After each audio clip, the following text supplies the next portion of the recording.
Hi, and welcome to this video on the financial reporting matrix.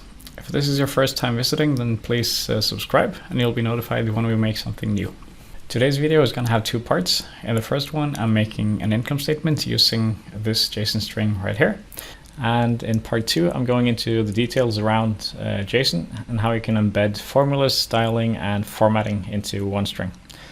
So let's just dive into Power BI.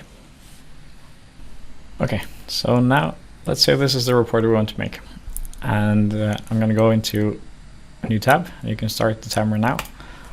And then I go into the visuals and select the financial reporting matrix. Expand that a bit. Start by adding my report line JSON. And then I add years, years to my columns.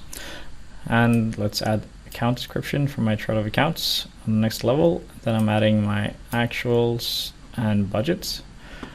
And now if I go into report line JSON and I select show items with no data, I'm basically done. I have all my calculations in there because they're embedded with my JSON string.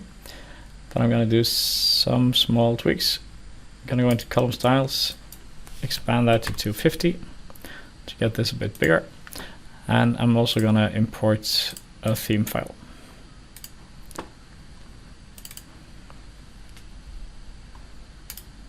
There you go.